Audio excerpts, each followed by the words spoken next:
Adventures of Harry Nile.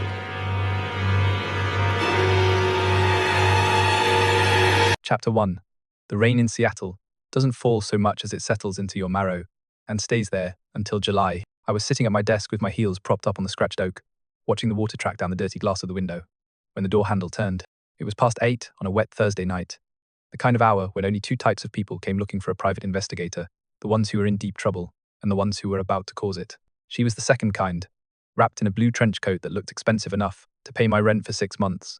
She smelled like expensive French perfume and fresh rain, a combination that usually meant somebody's marriage was about to end in a property dispute. She carried a leather handbag like it contained a live grenade, her knuckles white around the strap, as she stepped past the glass pane that still bore the gilt lettering of my name. Harry Nile, confidential inquiries. Mr. Nile. Her voice had a slight tremor, carefully controlled, like a violin string stretched a fraction too tight. A friend down at the waterfront piers told me you were discreet. Your friend lied about the office hours, but discretion comes standard, I said, swinging my legs off the desk and offering her the wooden chair that hadn't completely lost its varnish. I pulled a pack of Lucky Strikes from my coat pocket, tapped one out, and held up the box. Smoke. She shook her head, sitting on the edge of the seat as if she expected to run any second. My name is Clara Vance, she said, looking straight at me with big, clear grey eyes. My husband didn't come home last night. I think he's been taken. I struck a match against the side of the desk, held the flame to my cigarette, and blew a thin streamer of blue smoke toward the ceiling. Seattle's a big city, Mrs. Vance. Men miss dinner for many reasons. Poker games, bad booze, women who don't ask for their last name. Have you tried the precinct house over on 3rd? He isn't in a cell, Mr. Nile, and he isn't in a bar. She snapped, a flash of steel cutting through the helpless act. She reached into her purse and pulled out a heavy manila envelope, sliding it across the desk. It landed between us with a soft, heavy thud.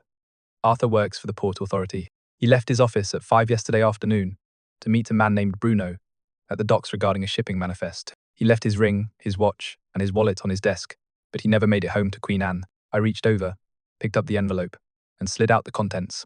Inside was a stack of crisp $100 bills bound with paper straps, along with a blurred photograph of a tall man in a fedora standing beside a wooden crate on Pier 54. $5,000, Mr. Nile, she said softly, watching my eyes. Half now, half when you bring Arthur back alive. Just find out where he went after he left the pier. I looked at the cash, then at the photograph, and finally back at Clara Vance. The story sounded almost clean enough to print in the morning paper, except for one small thing that caught in my throat, like bad rye.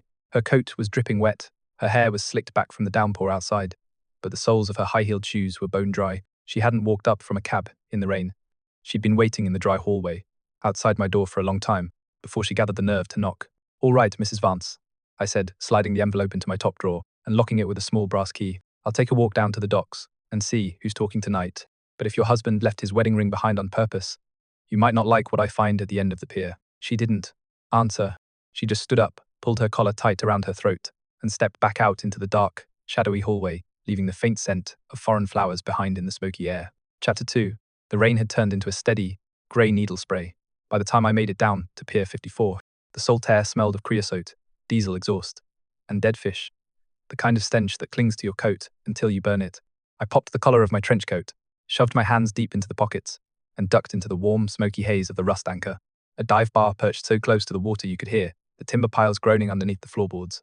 Every time a surge rolled in, the place was populated by the usual waterfront ghosts, longshoremen nursing late-night beers, sailors waiting out their shore leave, and men who made a living moving crates without asking what was inside them. Behind the scarred wooden bar stood Barney Callahan, a guy with shoulders like a butcher's block and a face that had taken one too many left hooks back in his heavyweight days. Barney had a badge once, but a bad knee and a penchant for turning a blind eye to bootleg rum during the war had landed him behind a tap instead of a desk. He owed me a couple of favors from a hit-and-run case back in '44, and I was here to collect on the interest. I slid onto a stool at the far end of the counter, away from the flickering neon beer sign that hissed like an angry snake. Barney slung a rag over his shoulder, waddled down the line, and poured 2 fingers of cheap rye into a glass that had seen better days. He didn't ask what I wanted, he just left the bottle on the counter. You look wet, Harry, Barney said, his voice sounding like 2 boulders grinding together. And when you look wet in my bar at 9 o'clock, it usually means somebody else is bleeding. Nobody's bleeding yet, Barney, I said, taking a burn of the rye that set my throat on fire, just looking for a little local colour. You know Arthur Vance, big shot at the Port Authority, quiet guy, wears expensive wool coats, keeps his fingernails too clean for dock work. Barney snorted, wiping down a spot on the bar that was already raw. Port Authority, guys don't drink here, Harry. They drink uptown, where the ice doesn't taste like harbour water. But I know who he is. Saw him down at the end of the pier around 6 yesterday. He wasn't alone. Who was he with? Bruno. Barney spat, turning his head to clear his throat. Bruno Rossi, the kind of guy who sells scrap metal, that used to belong to the Navy, until it went missing off a transport ship. They were standing under the loading crane, jawing at each other like two old hens over a fence. Vance looked like he'd swallowed a bad oyster. Rossi was doing all the talking, waving a piece of paper in his face. Did they walk off together? Nope.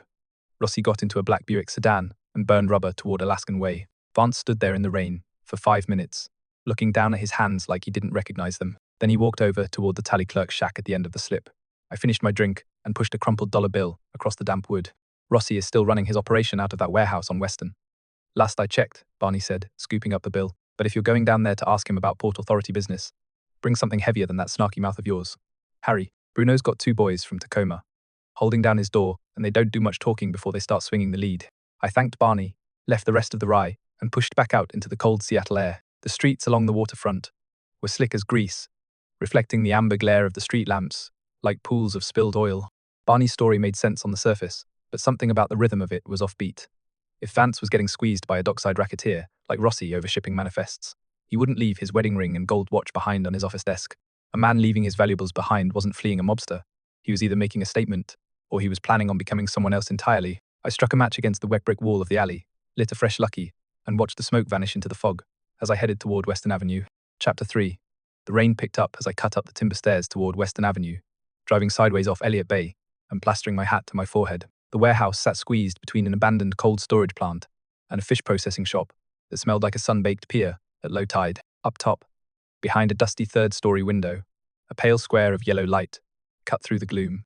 That was Bruno Rossi's office, the command post where he ran his petty rackets, turned stolen harbor cargo into untraceable cash, and tried to convince himself he was a mob chieftain instead of a glorified fence.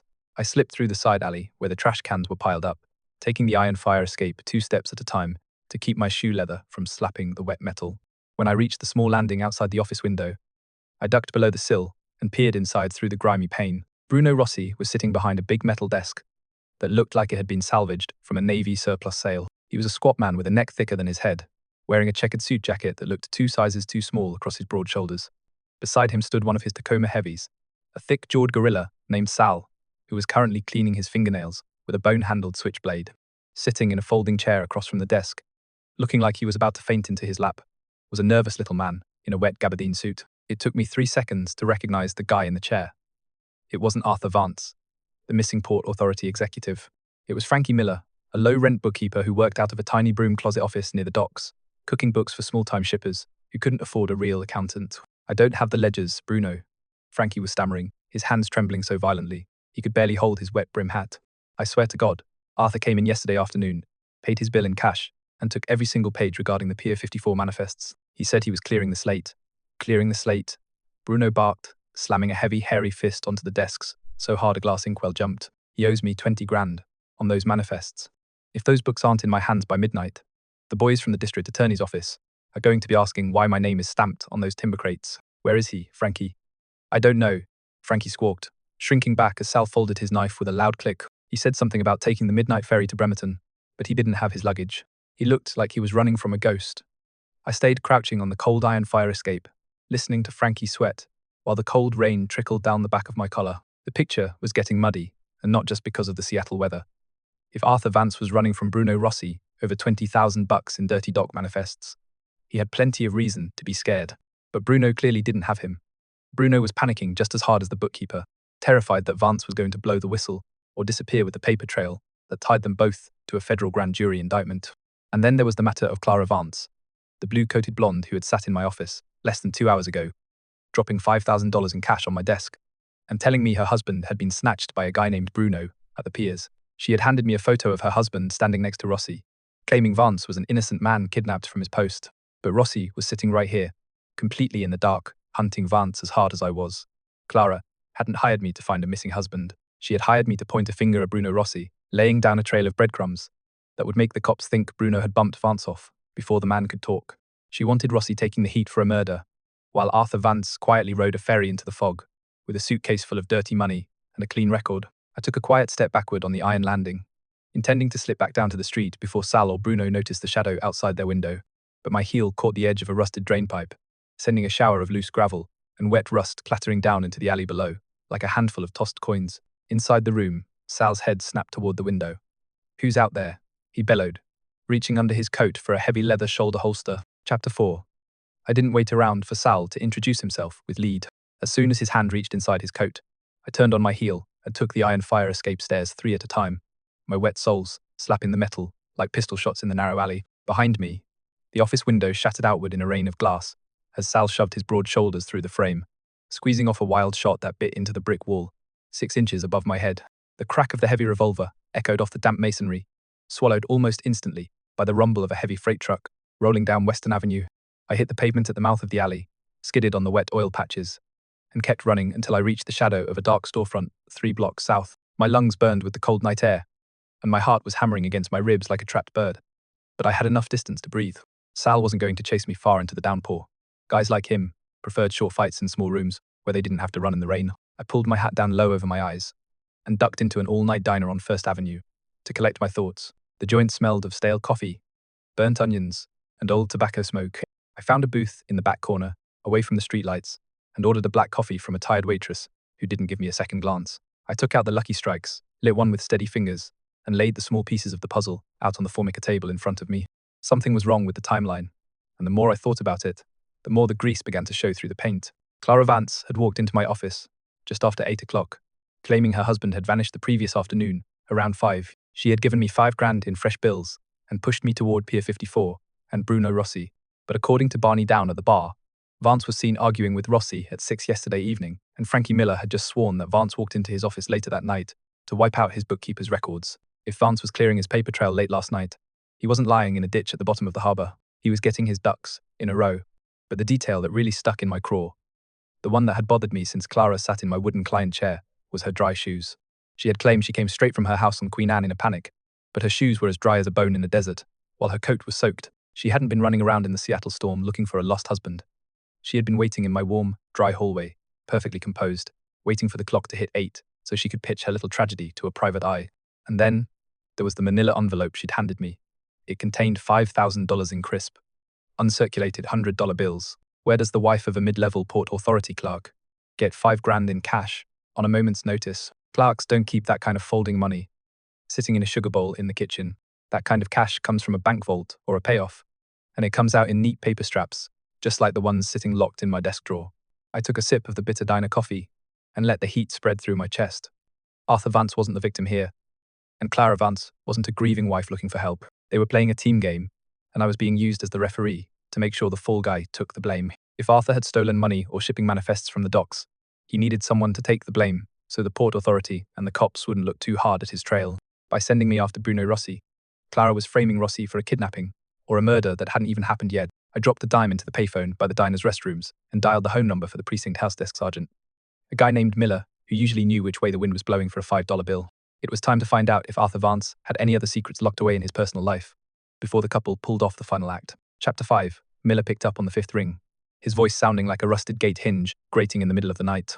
He grumbled about off-duty officers getting sleep, but 2 minutes of soft soap and the promise of a bottle of single malt had him flipping through the ledger at the central desk. It turned out Arthur Vance wasn't quite the straight-laced public servant his wife made him out to be. 3 months back, Vance had taken out a personal box at the First National Bank down on 2nd Avenue, and he'd been paying for taxi rides to a small residential hotel near the International District twice a week, always dropping cash, always using the name Miller, a lazy choice, but effective enough if nobody was looking closely. I hung up the earpiece, stepped back out into the sheet metal rain, and headed south toward the district, where the streetlights grew sparse and the buildings leaned against one another, like tired drunks. The Hotel St. Regis was 3 stories of decaying yellow brick, with a flickering neon sign that missed half its letters. The lobby smelled of damp wool, stale cabbage, and cheap pine cleaner, trying to hide decades of neglect. Behind the front desk sat a night clerk named Leo, an old bird with thin grey hair, a pencil tucked behind his ear, and eyes that had seen every petty crime in the city without ever bothering to call the cops. I slid a $5 bill onto the grimy marble counter and let my finger rest on top of it until he looked up from his crossword puzzle. "I'm looking for a guy who calls himself Miller," I said, keeping my tone low and easy. "Tall, thin around the temples, wears gabardine suits and acts like his shoes are too clean for the carpet." Leo didn't touch the bill right away.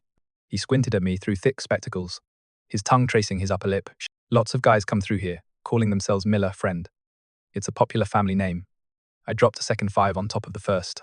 This Miller leaves his wedding ring in his office and comes here on Tuesday and Thursday nights. I usually meet a blonde who smells like French perfume. Leo's hand darted out like a toad snatching a fly, sweeping both bills into his vest pocket. Room 304, he muttered, dropping his gaze back to his puzzle. He came in around 7 yesterday evening, carrying a heavy leather grip. Paid for 3 nights in advance with crisp 20s. But if you're looking for the girl, you missed her by an hour. She came in looking like she'd seen a ghost. Stayed up there 20 minutes, and left out the back fire stairs. Did Vance leave with her? Haven't seen him come down since he checked in, Leo said with a slight shrug. Keys. Still missing. From the board. I took the creaking wooden stairs up to the 3rd floor, my right hand resting inside my coat pocket on the cold grip of my snub. 38. The hallway runner was worn down to the bare cord, muffling my footsteps as I moved past doors echoing with distant radios and muffled snoring. Room 304 was at the far end, right beside the emergency exit. I stood outside the dark wood door for a long minute, listening over the hum of the old plumbing. No sound came from inside. No floorboard creaks. No rustle of sheets. No breathing. I reached down and tried the brass knob. It turned smoothly in my grip. Unlocked, I nudged the door open with the toe of my shoe, letting it swing inward into the gloom. The room was small, containing an iron bed frame, a sagging armchair, and a single dresser under a curtainless window. The yellow glow from the street lamp outside cut across the floor, illuminating a pair of mud-spattered trousers tossed over a chair, an empty leather suitcase sitting open on the rug, and a half-empty glass of amber whiskey sitting on the nightstand beside an open pack of cigarettes. Arthur Vance wasn't in the bed, and he wasn't hiding in the tiny closet. But on the bedside table, right next to the whiskey glass, sat an official Port Authority ledger with its leather cover torn away and half its pages ripped out from the spine. Someone had been in a hurry to burn the evidence, but they'd left the most important piece behind, a small carbon receipt from the local ferry terminal, stamped with yesterday's date, and a time that didn't fit the story Clara had sold me. Chapter 6. I picked up the carbon receipt off the nightstand with 2 fingers, holding it up to the pale yellow street lamp light, filtering through the grime on the window pane. It was a ticket for the 6:45 p.m. ferry out to Bainbridge Island, dated yesterday evening, complete with a vehicle surcharge for a 1946 Plymouth sedan. That timestamp was a slap in the face to Clara's whole sob story. According to her, Arthur had vanished from Pier 54 at 5 o'clock sharp, grabbed by Bruno Rossi's heavies into a mystery car. Yet here was paper proof that her darling husband was sitting comfortably behind the wheel of a Plymouth, buying a ferry pass nearly 2 hours later while the sun was going down over Puget Sound. I pocketed the receipt and stepped closer to the bed, letting my eyes search the dim corners of the room. The air was thick with the heavy, lingering smell of cheap tobacco, stale sweat, and that distinct floral scent Clara had left in my office. Earlier, a subtle hint of jasmine that didn't belong in a $4 a night flop house. She had definitely been in this room within the last hour, just like the night clerk said. But she hadn't come to rescue her missing husband. She had come to wipe down the surface details and grab whatever Arthur had left behind in his scramble to drop out of sight. I bent down beside the sagging armchair and pulled back the dusty wool rug. Beneath the frayed edges, 2 floorboards were slightly misaligned. The dark stain around the brass nails chipped away recently. I jammed my pocket knife into the seam, pried up the thin cedar plank, and reached into the dark void underneath. My fingers brushed against a cold metal cylinder, a small nickel-plated key, stamped with the number 42, and a small green ledger notebook, wrapped in a thick rubber band. I sat back on my heels, flipping open the notebook under the window light. It wasn't full of Port Authority numbers or shipping schedules. It was a private book of names, dates, and payout figures going back 3 full years. Arthur Vance hadn't just been cooking books for Bruno Rossi's dockside smuggling operations. He had been skimming off the top from both sides. Every time Rossi diverted a crate of bootleg machinery or untaxed liquor off Pier 54, Vance was taking 20% for himself and funneling it into a dummy account registered under his alias. The numbers added up to over $50,000, a fortune that could buy a man a new life in Mexico, South America, or anywhere else where the Seattle rain couldn't follow him. But Vance hadn't worked alone. Halfway down the 3rd page, a secondary signature appeared next to every single cash transfer, CV. Clara wasn't just the wife sitting at home on Queen Anne, wearing expensive coats and acting innocent. She was the brain of the outfit, managing the ledger transfers, while Arthur handled the rough business down on the waterfront. They had pulled off the perfect double cross, fleecing a dangerous mobster like Bruno Rossi out of a small fortune, while setting him up to take the fall for a fake kidnapping. All they needed now was a fall guy of their own to validate the story to the precinct cops, and they had chosen Harry Nile to play the useful idiot. I locked the floorboard back down, slid the green notebook into my inside pocket, and stepped out into the quiet hallway, leaving the door unlocked just as I had found it. The game was shifting under my feet, like a floating dock in high tide. Clara had used my reputation for discretion to establish a clean paper trail, making sure I would go straight to Rossi and pick a fight that would draw police attention to Western Avenue. While the law was busy raiding Rossi's warehouse and looking for a body that didn't exist, Arthur and Clara could slip out of town on a late freighter with 50 grand in crisp bills. I walked down the creaking stairs, past the sleeping desk clerk, and stepped back out into the icy downpour on First Avenue. My coat was soaked through to the lining, but the cold rain felt good against my face. I pulled a lucky strike from my pocket, struck a match inside my wet hat brim, and watched the tiny flame flicker against the gloom. The play was almost over, but the Vance family had forgotten one crucial rule of hard-boiled street math. You don't hire a private detective to cover your tracks, unless you're sure he won't follow them back to your own front door. Chapter 7. The walk back to my office through the deluge was long enough to soak straight through my boots and turn my socks into wet sponges. The city was dead silent, save for the hiss of tires on wet asphalt and the constant, rhythmic churn of the harbour tide. I trudged up the dark wooden stairs to the second floor, my shoulder pressing open the frosted glass door that bore my name. I didn't bother turning on the overhead light. The amber glow from the street lamp across the avenue cut through the shadows, well enough to show me the silhouette waiting in my swivel chair. It was Clara Vance. She had let herself in, sitting behind my desk with her legs crossed and her blue trench coat thrown over the back of the chair. She was wearing a burgundy silk dress that didn't look like morning attire, and her hair had been brushed back into a smooth, elegant roll that defied the downpour outside. "You took your time, Mr. Nile," she said, her voice dropping into a smooth, low register that sounded entirely different from the shaky, timid performance she had given me 3 hours ago. "I was beginning to think you'd lost your way down at the docks." "The rain slows a man down, Mrs. Vance," I said, closing the door behind me and flipping the lock. I slouched against the frame, keeping my hands shoved deep inside my coat pockets, especially when he's chasing ghosts across 3 different neighborhoods. "Did you speak to Bruno Rossi?" "I didn't have to," I replied, pulling my pack of lucky strikes out and tossing it onto the blotter between us. "Bruno was too busy, tearing his warehouse apart, looking for your husband. It seems Arthur walked off with 20 grand of Rossi's money, and every shipping manifest tied to Pier 54. Rossi thinks Arthur double-crossed him. But then, Rossi doesn't know you as well as I'm starting to." She didn't flinch. She just reached down, picked up my brass lighter, and struck a flame, staring at me over the small flickering light. "Arthur is a weak man, Harry. He has big dreams and no nerves. He needed someone to organize his life, to make sure he didn't waste his talents filling out freight receipts for $40 a week.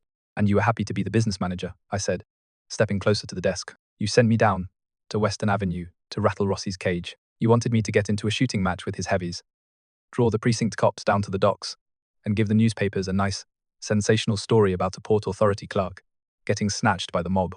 Meanwhile, Arthur's sitting in a cheap room at the St. Regis, with a ticket for the Bremerton ferry and $50,000 in cash under his arm." Clara took a slow drag from her cigarette, blowing a pale blue plume of smoke straight toward my face. The helpless little wife routine was completely gone, replaced by the cool, calculating demeanor of a dame who knew exactly how much every man in the room was worth. "It was a good plan, Harry," she said softly, her lips curling into a sharp, thin smile. "And you played your part beautifully. The cops are already contextually primed to watch Rossi. If Arthur disappears tonight, nobody looks for a body. They just look for Bruno's tire tracks, except for one tiny throwaway detail you forgot to clean up," I said, reaching into my inside coat pocket. I pulled out the nickel-plated locker key I'd pried out from beneath the floorboards in room 304 and let it drop onto the desk with a sharp metallic clink. Arthur left his spare key behind, the one for the luggage locker at King Street Station. "The locker where you put the real haul before you came to see me." Her eyes flicked down to the key, the icy composure slipping for a fraction of a second.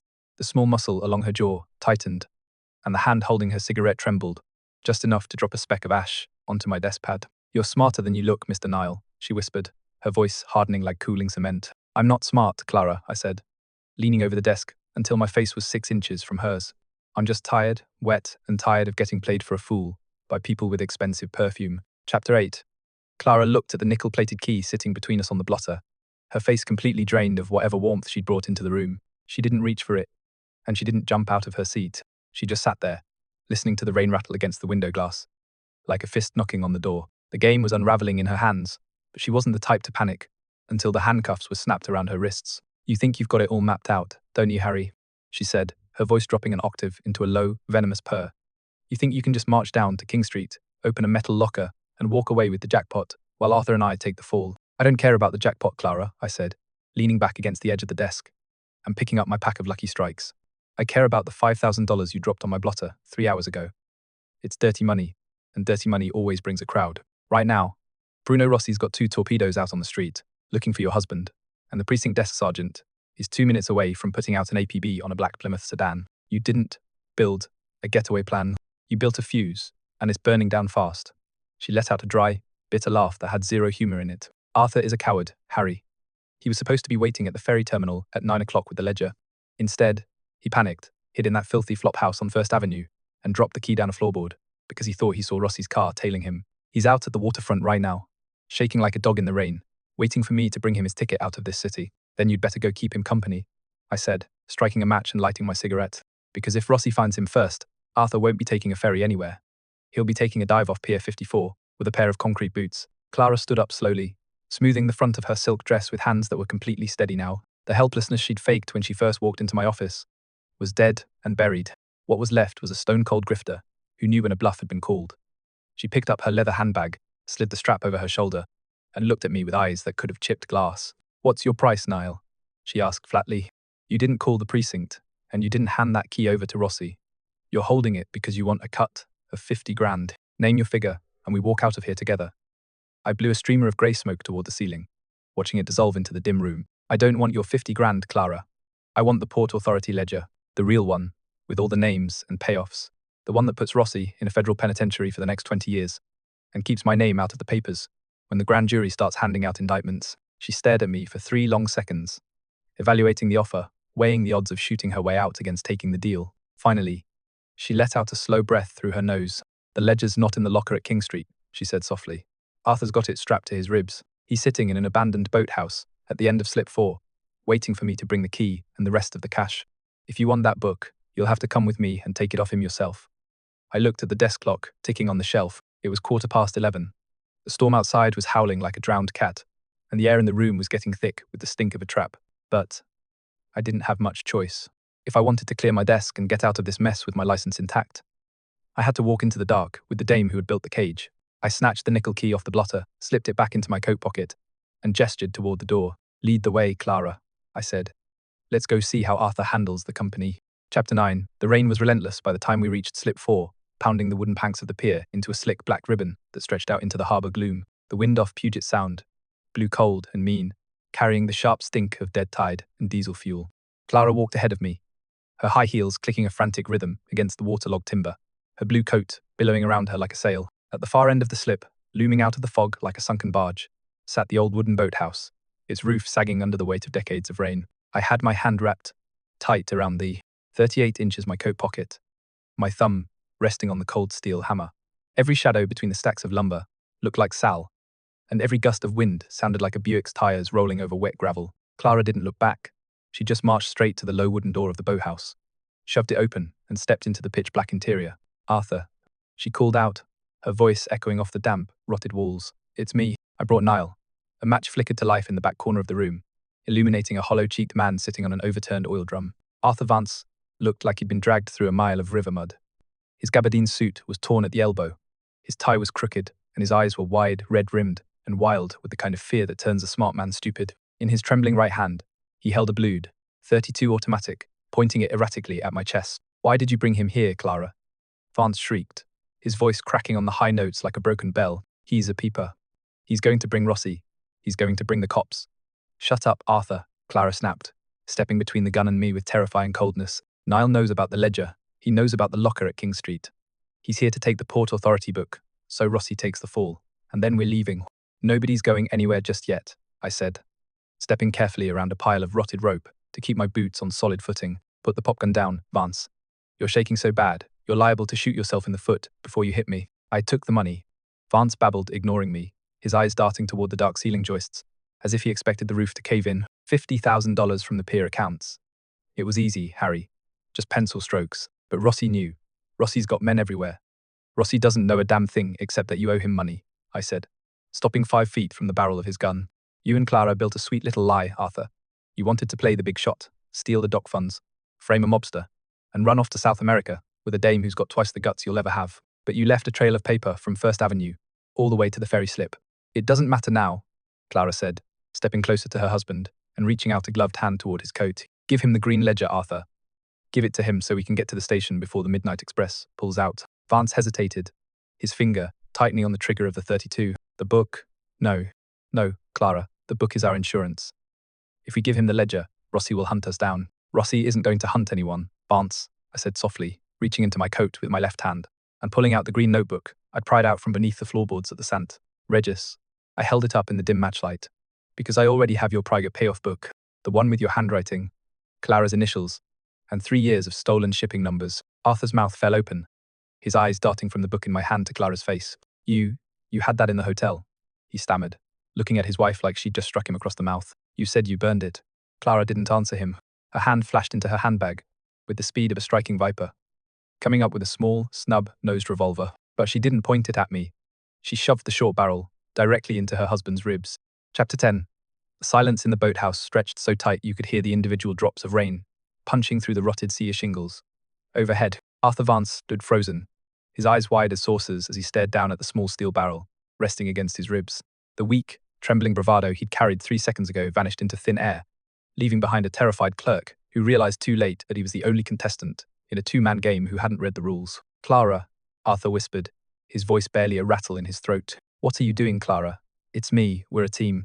You were a tool, Arthur, she said, her voice completely stripped of emotion, flat as a slate headstone. A nervous, sweat-stained little paper pusher who had access to the port authority stamps. You think I spent 3 years listening to you, whine about your bad stomach and your middle management salary, because I loved you. I stayed because you were the key to $50,000 of unrecorded harbor cash. Put the gun down, Clara, I said, taking a slow step to the left, widening the angle so I wasn't standing in a straight line between the two of them. My hand was still inside my trench coat, my fingers locked tight around the cylinder of my .38. So, you shoot him in here. The noise will bring the dock watchman inside 30 seconds. You'll be running through the rain, carrying a dead body and a bag of hot money. The watchman is drunk on gin in his booth 2 slips over, she said without turning her head to look at me, her grey eyes fixed entirely on her husband's collapsing face. And Arthur's going to make a tragic mistake. He's going to shoot himself because he couldn't face Bruno Rossi, and because he knew the police were closing in on his embezzlement scheme. The grief-stricken widow will hand over the green ledger to the brave private detective, take her personal luggage from the King Street locker, and catch the overnight express to San Francisco. You forgot one minor detail, I said, letting my voice drop into a hard, cynical gravel. I'm not signing off on your suicide story. The precinct cops on 3rd Avenue might be lazy, but they aren't completely blind.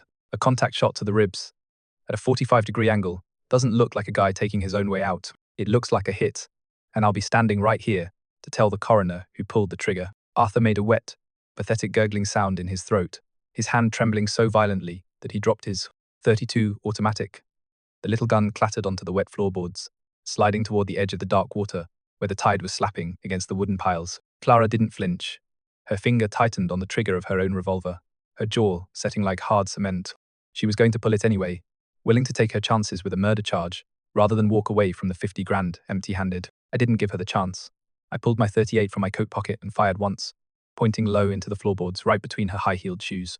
The roar of the snub-nosed revolver in the enclosed boathouse was deafening, a lightning crack that shattered the gloom and sent a cloud of acrid gunpowder smoke mushrooming through the damp air. Wood splinters exploded, upward, in a shower of cedar, catching Clara across the shins. She shrieked, losing her footing on the slick, oil-stained timber and stumbling backward against the rusty iron crane winch. Her hand jerked, and her gun went off wild, the bullet tearing through the dark air and burying itself harmlessly in the rafters above. Before she could regain her balance, I stepped forward, chopped my hand down on her wrist, and kicked the small revolver, spinning out into the black water of the harbor. Arthur dropped to his knees, burying his face in his trembling hands, sobbing like a child in the wet sawdust. Clara leaned against the iron winch, clutching her bruised wrist, her eyes blazing with a pure concentrated poison that could have melted steel. You ruined it, Nile, she spat, her hair falling out of its neat roll, plastered against her cheeks by the salt air blowing through the cracks. You miserable, small-time dime store-peeper. You could have had 10 grand of that money.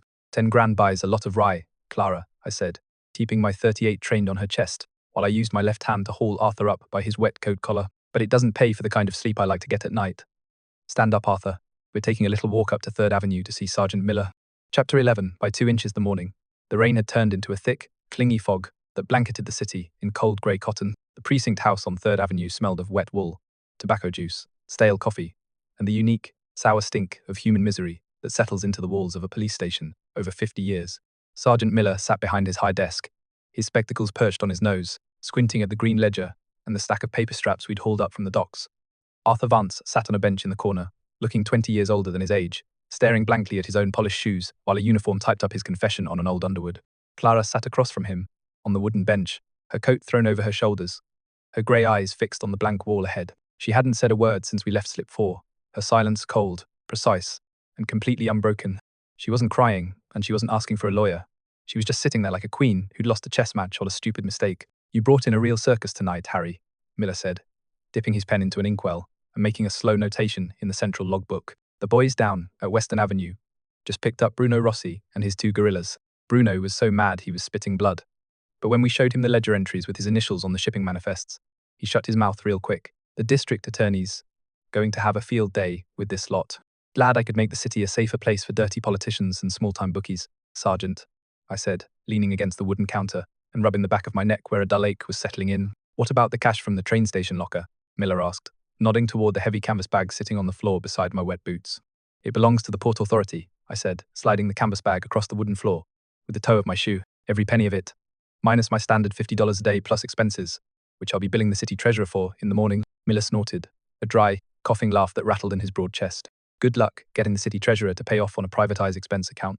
Harry, you'll be waiting until the waterfront freezes over.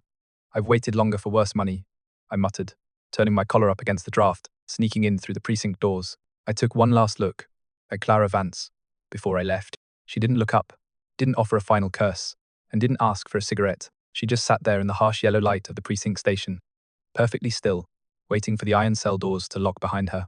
She'd played for the big jackpot and missed by an inch, and now she was going to spend the next 10 years in a state penitentiary thinking about a wet floorboard in a cheap flop house. I pushed open the heavy brass doors of the precinct and stepped back out onto 3rd Avenue. The storm had finally blown itself out, leaving the night quiet, damp, and freezing cold. The street lamps cast long, distorted yellow streaks across the wet asphalt, reflecting off the darkened storefronts like a series of empty mirrors. My trench coat was heavy with water, my shoes were ruined, and my legs felt like they were made of lead, but the air tasted clean.